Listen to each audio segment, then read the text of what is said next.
Hey guys, welcome to our podcast show. And today we have Mike Petereyns, Yo. a renowned modder in the scene for many, many years. And I know Mike for a number of years. And Mike, welcome to Computex and having a fantastic time at Computex. Oh, yeah. It's been very... It's been 4 years, right? Yeah, it was a long time no see and very happy I saw everybody back again. Yeah. Right, so you're at the G-Skill booth and you're showing your crazy creation that you've done there with lots of machining and tooling and stuff like that. Tell us about your process in making that mod. What does it involve and what kind of equipment do you use? Yeah, so actually it was a project I was planning to do for Computex 2020. All right, yeah. And the COVID hit, right? And then the COVID hit and I had time enough to upgrade and make it even better and better and better. And then I got some new ideas and then finally everything opened up again. So I was like, now is the time to shine. So it stands out on the boots.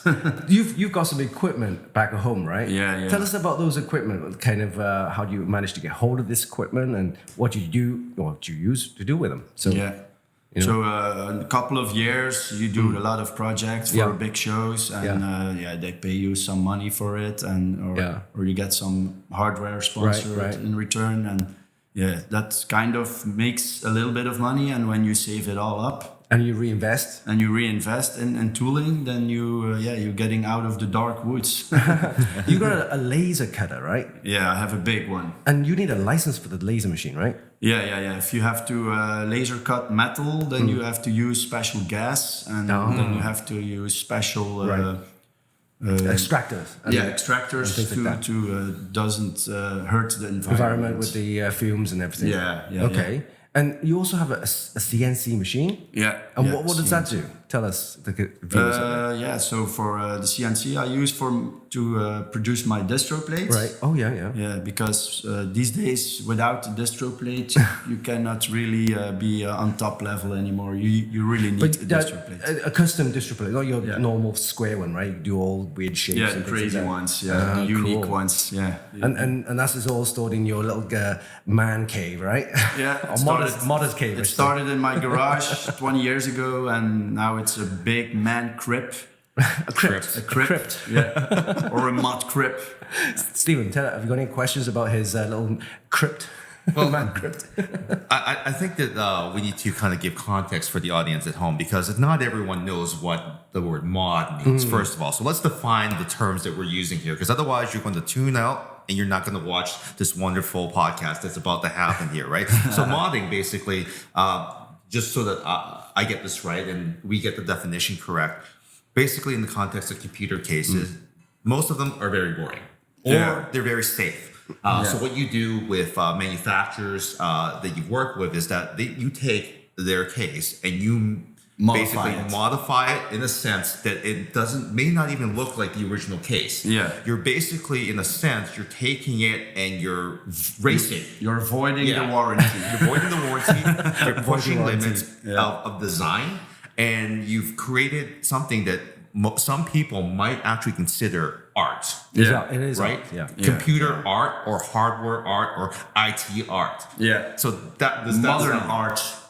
So that sounds like the right definition that we're That's defining exactly here. it. And it's also to improve the performance. Yeah. So it's like modifying vehicles, like Japanese tuners and European tuners. They're making vehicles faster just by adding components, spoilers, lips, and wheels and everything like that. Only you're taking RGB. Yes, of course. But in this case, you're actually custom fabricating with all the tools that we talked about, which in a sense you could say is kind of your paintbrush set. Yeah, you've got like the painters have their sponges, they have their small brushes and everything. You have a CNC machine, you have a laser cutter, 3D printers.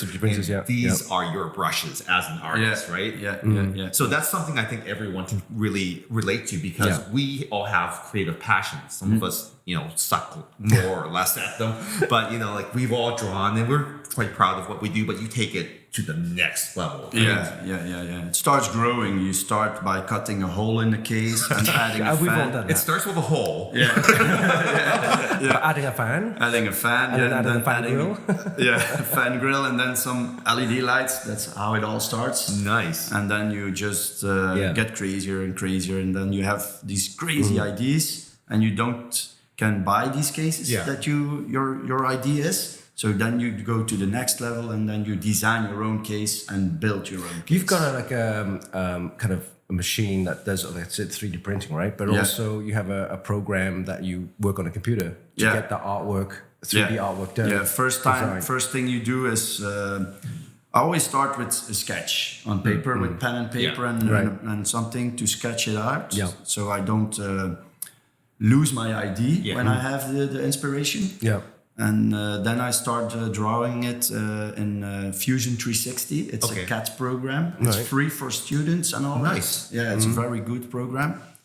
And then when you finally have your 3D design, you can render a real lifetime picture of your 3D design. Is this a locally rendered thing where you need hardware, or is this something that's done in the cloud? No, it's locally on your PC. Yeah. So you do need a powerful PC for this, right? Which isn't a bad thing because we all love our PC hardware. Yeah. So that's a reason why you always have to upgrade. Look out for I have to make something new, so I need some heavier components. So, so instead of does it play Crysis, does it play Fusion 3D? Yeah. Does it render? Does it render? Yeah. So that's how it goes in the first steps. So very much so, like even as a modder using tools, you're actually very much an artist to begin with. You have to do the sketch. You have to use this, and then you bring it into the digital realm. Yeah. So you're almost like a game developer. A case developer. A case developer. A mod developer. Yeah, you can kind of compare it with that. Yeah. Oh, right. I like to compare myself with, do you know Foos, the car painter? Yes. He also draws first his idea he has to show the client what he will make. Mm-hmm. And then the client sees it and he says, oh yeah, that's it. That's what I want. And I show the clients who asked me to build something, the 3D render, and they say, okay, that's what we want. Done. And then I start. Wow. Yeah. And that's not actually like this method of just doing the quick sketch. Like a lot of products actually, funny enough, is that people are in the diner late at night, they're having coffee, and they just sketch on a napkin. On napkin? Yeah. That's right. Starts, right? Yeah, that's where it all starts. Okay. Yeah. Only you get a chance to sit down and do this. That's great. But most of the time I'm getting these inspiration flashes, I call it, because they're like pop up in my head in a second. And most of the time it's while I'm working out. When I'm on the bike or on my rowing machine or fitnessing. That's important for you, right? Because you said, I need to go to a workout. Because again, some people like workout gives you that inspiration. Some people like have some coffee in a coffee shop to get the inspiration. So for you, it's exercise. Because when you exercise, more blood flow goes to your brain. Chemicals. Dopamine. And then the brain starts like popping up things and it's like, I need a napkin. Where's my napkin? So sometimes it happens. I just stop my bike when I'm going to my work and I need to sketch it on my phone. Yeah. Otherwise, the next day I forgot it. See, phones are amazing these days because it's like you capture your idea. Either you take a picture of something then you create your what do you call it, vision board? Yeah. Which is one way of creating things, or you just make a voice note. Okay, I want to look like this. I looked at this thing, and it's got to be like this. Here are the links. Boom. Yeah. Go home. And you do the next step. Save it. It's like there's such amazing devices. Right? Oh yeah. So, Mike, tell us about your sunglasses. What's going on? What's the deal with that? Well, I have a few stories about that. One of the stories is, they always ask me, why do you always wear your shades? And one of the answers is, I was born in the 80s. Yes. He's an 80s. He wears his sunglasses at night. Yeah. So he can something. That's the Corey Hart. If you check, it's a song I know. Yeah. If you check out all the big singers and actors of the 80s and the 90s, all the biggest ones wear shades. All the Corey biggest Feldman, shades. Michael J. Fox, Terminator. Terminator, shades. They all have their Teen Wolf. they all have their unique scene in the movie with the shades on. Oh, So yes, especially Risky Business. Yeah. So it's like a red line in my life. But the also, shades. it's like a identity, right? Yeah, now it's becoming my signature. Personal brand. Yeah, I have my personal shades That's right. here with me. Yeah. Oh, you make those? No, not these ones, but I have like the special ones made special for Computex. Oh, that's so cool. That is nice. Yeah, I have one left, I think. Okay, no worries. They no were worries. all sold out in 2 hours. So, That's great. So you actually have merch as well too. Yeah. Merch. That's fantastic. So part of your business not only is it from working with these different brands, but you've sold your personal brand now has a merch line that you can sell phrases and Go get the t-shirt. Didn't you recently upgrade your camera? Oh yeah. Steven's also into his cameras. I'm into so many things. Oh yeah. As a modder, you need to have a lot of tools and a lot of competencies. Yeah. And one of them is taking great videos and great pictures of your great creation. Yes. Yes. And then you have to upload it to the social media and do everything. So are you Canon, Blackmagic, or Panasonic? I'm Sony. Sony. Okay. Yeah, so Sony. we're both Sony boys. Yeah. I come from Canon. That was my first one. It's a mirror reflex one. Yes. And now I have the Sony Alpha Mark III. Yes. And it's another level. Yeah. That's good. That's good. Yeah. Tell us about what you actually do in your main kind of job. It's because this is your hobby, your passion, right? Yeah. And Semi-professional. So every day I just go to work from 9 to 5. It's not from 9 to 5 because I do 2 shifts. Okay. It's the early shift and the late shift. Yes. So it's a split shift. Yeah. Every week it switches. Work at Volvo trucks in Ghent. Okay. Yeah. For like almost 20 years. Wow. Yeah. You're a veteran. And I kind of climbed up the ladder there until now, and now they're starting to use me for the future technology support of the electrical truck. Talking about electric vehicles. So tell me more about this, because I know that a lot of Sweden is different than the U.S., right? In a lot of cases, a lot of people that work on the lines for Ford or Dodge or whatever, they feel threatened by this technology because they feel that their skills will no longer be useful. Is there any advice that you can give some of these workers that their skills will be useful from your experience with Volvo? Because clearly they need you. But how did they help you transition in? Like what was the process? Yeah, so Volvo is known for being very safe and environment friendly. So they had to be pioneers and they had to show the world that they are the brand that comes out the first with electrical trucks. Yes. So they are like pioneers in that. So they kind of force everyone in the factory, guys, now we have the transition, you go with the flow and we will teach you, don't be worried. They will teach everyone how you have to do it, how you have to handle it safely. Okay. And of course, you always have the petrol heads. That's like, in a few years, they don't talk about electrical vehicles anymore. Sadly, they're gonna wake up one day and it's never gonna happen. Yeah. So you work in the Belgian plant. Yeah, in Ghent. In Ghent. Okay. And how many trucks you say it was outputting per day? Per day. In 2 shifts. In 2 shifts. 250. 250 trucks. Coming out of that plant each day. Yeah, every day to that one small gate. That's crazy. Is this straight up electric or is this half and It's half? mixed. Okay. Now it's transitioning and it's mixed. So- but they split up the factory line now. Okay. They made a separate flex line, it's called, for producing the electrical truck in the final stage. Because the first stages, it's almost the same as the diesels. Yes. And then when it goes to the dyno, to the bench, they go to the right and to another bench. Okay. Yeah. So for Volvo being a more progressive company, it was actually fairly easy for them because they took it on themselves to make sure that your entire team was trained. Did you get people that were just not willing to make that transition? I mean, it happens, right? Yeah, it happens. But when you're working there for like 20 years plus, where you want to go? Yeah. Well, was it at least like you're a tech head like us? Was it at least exciting for you to learn some new things? It's new. Yeah. I was waiting for it like for 15 years. They finally started. I was like, man, when they're going to make the transition, when they're going to see that electrifying is the future, you know?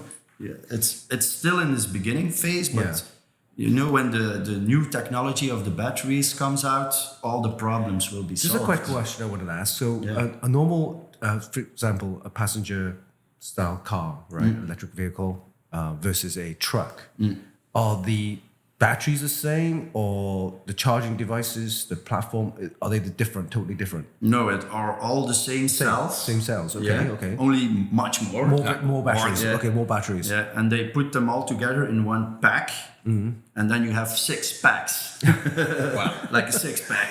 And for electric vehicles, I noticed you get like two-wheel drives and four-wheel drives, or all-wheel drives. So with the trucks, I'm guessing it's all-wheel drives, right? In the future, it will be, it's called the e-axle, and the electrical machine will be straight on the axle. But now it's still in transition phase, and now it's almost like a hybrid type of thing. It's still connected to the gearbox with the crankshaft, and they're gonna get rid of all that, and then do the direct drives. Okay. Yeah. Okay. Interesting. So, being that you have this modding experience and everything, that you probably have some things to maybe say about maybe the modification space in the EV space, because I know that right now we're looking at a lot of people are looking at these things. It's like, okay, might be able to throw a body kit on there, but is there anything else that I can do? Because you're hands on with the electrical vehicles. Like, can you give us a glimpse of the future? Based, Mike P's version.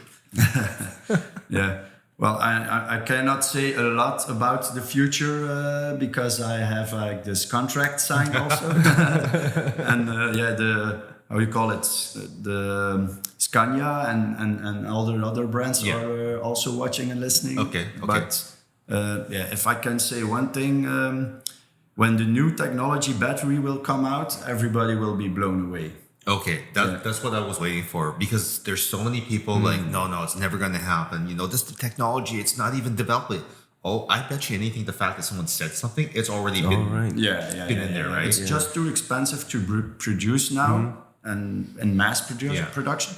But when they figured out how to do it in mass production, your car is going to be charged in 10 minutes and it will drive 1,000 kilometers, and the battery will last 1,000 years. You know what? Steven's very interested now. Very interested in that. And then everybody will be, okay, you win. We just have to show proof of performance, proof of concept, right? Because I know for a fact that when you don't have Costco in Sweden, do you? Costco? Yeah. What's that? It's like it's warehouse, almost, big box store. Yeah, it's like almost like Walmart. You need a membership to go into the store to buy your goods. Some retailers go there to fill up. They buy wholesale. No. Okay, not really. Well, the reason why Costco exists is because everyone has this perception that it's cheaper. Gas is cheaper. You can get a $2 hot dog, like IKEA, but higher quality. Oh yeah. And in our city, in our town at least, and we can see pictures of these, is that the rationale for EVs not being good is that I can't fill up in 5 minutes. Yeah, that's still the problem. Right? Yeah. Well, here I am sitting across the street at a restaurant. I'm staring at the line at the Costco because they have 8 lines going in, and the line, because they have gas is 1 cent cheaper, it's all the way out there. So I pick a car. I time them. It's not 5 minutes. It's because everyone's queuing up, right? Yeah. And the flow rate of the gas going into the car is certain flow rate, right? Whereas, like Stephen, like you said, the charging time will be drastically reduced once this new technology comes out, and that's the way forward. Imagine the top problem you talked to me about when the slow EV was getting charged, right? And he's like, could be there for an hour or two, and then you're queuing up. What happens then, right? Well, now I have to do something new to complain because it's going to charge too fast. I can't even go to the bathroom before I have to pull the thing out. Like, that will be the problem then. Yeah. New problems, right? Yeah. Oh, that's so amazing to have that insight from you. I mean, not only are you a professional modder, but you also you're kind of a futurist too, because you're in there. Yeah, I'm really passionate about everything that's the future and beyond the future. Technology. Amazing. Yeah. I really look up to Elon Musk. Yes. I know he has a lot of haters too, and He's a polarizing figure, for better or for worse. He's got a vision. yeah. He's sometimes a little bit over the edge, but you need people like him because you do. otherwise we will be still Here. Well, yeah, exactly. Right. I mean, breathing black air and all that stuff, and burning diesel Fossil fuels and stuff. I mean, give credit where credit is due. Steve Jobs, even though he's a polarizing figure, he changed the way that we interact with our devices. And then now we have Elon Musk. The way that we interact with the environment, as well as how we explore the universe. Right. So I mean, someone has to do that. He's a risk taker, and he's got visions. Right. Who else is going to go to the moon or Mars? Go to Mars. Imagine you are so rich, you could just sit on the bench every day and do nothing with your money and just enjoy life. But no, he chose to live hard. That's right. And invest in the humanity. Do you know how many satellites are up there? Starlink. Already a few thousand. I've got this app you can download, and I think it's called Starlink. Starlink. Yes. Starlink. Yeah, Starlink. And you can search the sky, map the sky, night sky, and every single dot. I thought it was a star, like a little star. But it's not. It links. It's a Starlink. It's a constellation train. He has over 3,000 Starlink satellites up there right now. Yeah, there will be 15,000. That's crazy, man. And every time you hear the Falcon rockets going up, it's to put satellites up there. And I tell you what, China's scared, actually. But it is a good thing because it's providing internet access to remote areas where people can't get that. And also, imagine your mobile phones. You may have a Starlink mobile phone that can be connected anywhere. If you're lost in the wilderness, don't worry. Link up to Starlink. Job done. Imagine how many people will be helped by the democratization of access to high speed. I mean, you yourself, you are a product of the internet. If you didn't have the internet, you wouldn't have been able to reach out to all these different companies. You wouldn't be able to travel the world. Yeah, right? that's true. That's why I'm kind of a late grower. I kind of lived the first part of my life without internet and going to the local LAN parties. It's called. And there I was the man. Every LAN party, I had like 100 people around me and watching my case, and it was like, oh my God, what did he done now? And that was it. That was my highest moment of the year. And now you get to share with the entire world the work that you do, and you get to inspire others to do similar work, right? He's a big inspiration on me. Every time I look at him, he's got a new case or he's got a new project. I'm thinking, wow, how do I get this done? I want some custom made, distro plates. I want laser etching. I want this. It's impossible. But he has it all. Which is great. So eventually you'll probably you'll not want to retire, but eventually you'll just get tired of the ideation. Have you ever thought about doing a master class in modding? That's a good idea. It's all about that. Because one day I know I'm gonna step down and get the new generation going, and then I want to teach them and inspire them. So I really would like to do that. Because that's good. legacy, right? It's like Mike Petereyns taught me how to mod my very first. It's just like how I look up to Dr. Thomas Pops. He taught me to overclock my first CPU. My Pentium MMX. So he taught me this, and I am always grateful. That's the best teacher. Right? And I've met the guy, and he's exactly what I thought he would be. Which is fantastic. Right, Mike, have you got any other projects planned for the next later this year or next year? Anything? Crazy ideas? Around November or December, I think I will have a new scratch build for NVIDIA. Okay, guys, scratch build. Explain what a scratch build is. I'm curious. A scratch build is the definition is a project, a computer case you designed yourself, created, manufactured yourself, but that you can buy in a shop. You can't buy it in the shop. Yeah. You designed it. It doesn't even have to look like a case. No. It can be made out of cardboard, can be made out of wood, it can be made out of plastic, it can be 3D printed. Yeah. It's entirely your creation coming out from your head into a PC. Wow. Yeah. Right. The rules are it has to work. It has to have the computer and the components inside of it. It has to be safe. Mm-hmm. And if you want to be in the top, you have to make it robust, quality, and high level. Right. Because you have to ship it to all the places in the world. Yes. So it doesn't really can be in cardboard. But also, you've actually collaborated with some manufacturers to produce your own case. Designs. Yeah. A few years ago, I was contacted by a company and they asked me to create a new design case that was like a follow-up of a case that already existed, and made my own creation in it, and it should be mass produced. Yes. Yeah. With my logo on it and my name on it. Yeah. And then it was COVID. Oh God, COVID sucks. And it was put in the fridge and probably still sits in the fridge. But the funny part is, if they should bring it out now, it will blow all the computer cases away still. You know what? 4 years ago. That just feels so good. Like you looked far enough into the future to build something that's that future-proof that even today, it's got a timeless.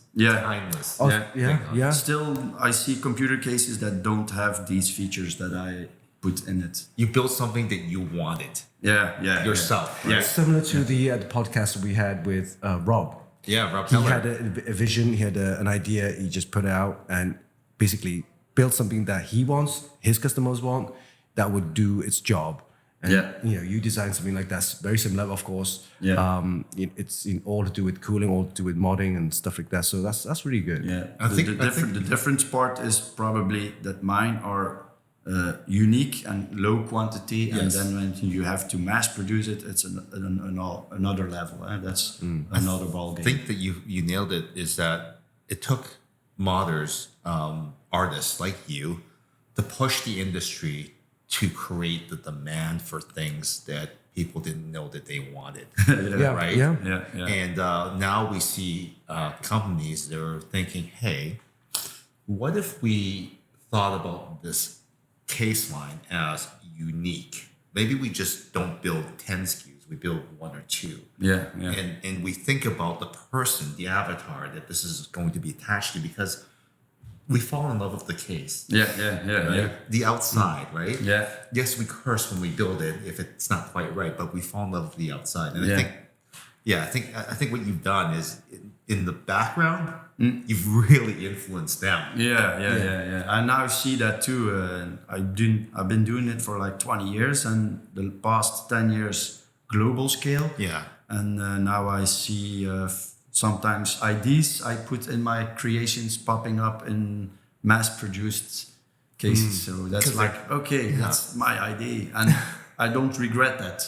For me, it's an honor. It is, because once you know where it came from, actually, it's one of my ideas there. Really? Well, they're never going to say that, but you know, when you were the first to come out with it, and then a year later you see almost exactly the same thing. You were a tastemaker, a key decision, a trendsetter. Was that thing KOL? You're a KOL, key opinion leader. Okay. That's cool. That is. It's a big word. So, Mike, any other plans for you apart from just the modding and that? What's happening with you as a whole? Tell me, what's going on? So Volvo is keeping me very busy, and in the future I will be more busier. So I really have to have a lot of responsibility there. But as long as I can keep combining the two and the family, keep exercising, for more ideas, and keep the wife in the middle. Like, does Volvo know what you do? They know, Okay, they know. Have they ever reached out to you to kind of say, hey, you've got the skill set, can we do a Volvo truck build? They did, yeah. Oh, wow. really? Yeah, but not the entire truck, but they already asked me for two things. They asked me to modify a battery pack. So Okay. you have 6 packs on the electric vehicle. And they told me, can you pimp a pack? Pimp it. Yeah, because a battery pack looks kind of like a computer case. It does. And it has, on the top, it has a controller board with a motherboard. So I was like, I can do that. And it also has water cooling. What's that? So these battery packs, Steven said, it needs cooling, right? Yeah. So what is the cooling in there? Is it enough fan cooling, right? No. It's liquid cooling. It's liquid cooling. So that's for your normal electric vehicles. Yeah. And also for your trucks. Yes. Liquid cooling. Yeah, it's the same cooling I didn't for know that. cooling your engine, except it has more of something else in the component. It's like 50%, 50%. Yeah. So Otherwise, you're into water cooling as well because you're creating those mods. Water. Right? Yeah. So that's right up your alley. Yeah, so I pimped the pack for them. Yeah. I painted it in the color of the electric truck. Yeah. I cut out the sides, the top, the bottom. and- Oh, so you can see it. Yeah, you can see all the with the cells inside of it. Yeah, now you see all the cells, and the controllers are all like painted in silver metallic. LEDs, of course, RGB. Oh, you did a build where you painted you painted the motherboard, the PCB, right? Yeah. Did that okay. Yeah. Nice. And then I made a pedestal for it, a very robust one because it weighs 600 kilos. And then I was like, okay, I'm done. Yeah. Doesn't and that feel good to have someone recognize that you do something like that? This is it. You want the recognition, right? And once you build that thing and you want everyone to see it, you want to feel appreciated and also get recognized for the work. Yeah. And you being at G-Scale, I've seen enough people just hovering around his mod. Yeah. Everyone else's mod is like, not many, 1 or 2, but around your mod, oh my God, it's like 10 people. Every time I come down, it's 10 people. How did he do that?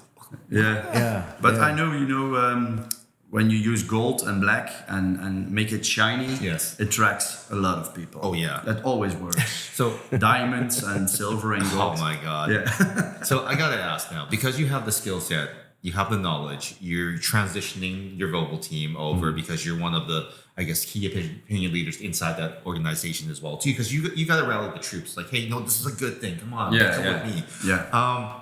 Will you ever be building vehicles, electric vehicles? Do you want to get into that, like personal vehicles? Oh yeah. Because I also really like old timers. Yes. And Resto mod. that's something like that. Yeah. Okay. And the problem is they have like this V8 block engines. I really like the sound. Yes. But you don't drive it to the historical center of Ghent. You cannot enter the center with this. Noise pollution. Yeah. So I was thinking about buying an old one and restoring it and making it into an electrical old timer. Oh, so it's an old chassis, reverb, and, redone, but then with an electrical engine and in it. everything. That's Updated infotainment and everything like that. Yeah, make it futuristic. Just like exactly like the Jetsons. Yeah. But just keep also the original dashboards, but make some digital parts in it. That's nice. The personal touch points of the original vehicle stay. Yeah. But what runs it is the propulsion run is different. Yeah. That's the only different. That is. And then you can drive it through the center of Ghent. These ideas, these crazy ideas, is because he's exercising and it just pops up in his, and he's got it right down. I was just running all of a sudden, and then I needed a napkin. It's not for my sweat; it's for my ideas. That's amazing. Yeah. Okay. Yeah. So I think that's all the time we have for. So thank you, Mike, for coming into our podcast show. Thank you It's too. been a fantastic Computex, and of course, your great ideas. I'm sure one day will be everywhere. Yeah, let's hope so. Any final words, Stephen? Yeah, and make sure, I'm sure that Winston has taken some photos of some of his creations. They'll be on either our Instagram channel and our podcast show. Oh yeah. Yeah. Tell us your Instagram. Yes, and make sure. Oh yeah, my I have like all the mothers' social media all over. So I'm like on Instagram too, MP Customized. At MP Customize. Yeah, one word. Also, if you just Google my name, Mike Petereyns, you will find me in a few thousand articles. And we also have our social medias, right? Yep. We're going to have some select photos of Mike's creations, as well as many sights and sounds from our wonderful show that we're at, Computex in Taipei, on our social media at Instagram, our podcast show, which is very unique, of course, right? It's the name of the show, and also on Twitter as well too, at our podcast show. Those are places where you can find more information on the new episodes, including the one that's coming out with Mike, which you definitely have to listen to. It's going to be freaking amazing. Yeah. And and also make sure that you check out the links in the description for Mike's work as well. That's too. Right. This is inspiring stuff. Like this guy. He's probably has merch as well too to sell you. So make sure that you the shades. So just look at his stuff, be inspired, and if design inspired you to do something, maybe it's not a case mod, maybe it's a drawing, maybe it's a 3D sculpture or something. Let him know. It just makes Mike feel so good to know that he's done some work that's inspired. And definitely. That's the whole thing, to inspire people, and it works. So I'm glad I see a lot of my ideas being used in that's new great. case models. It's your legacy.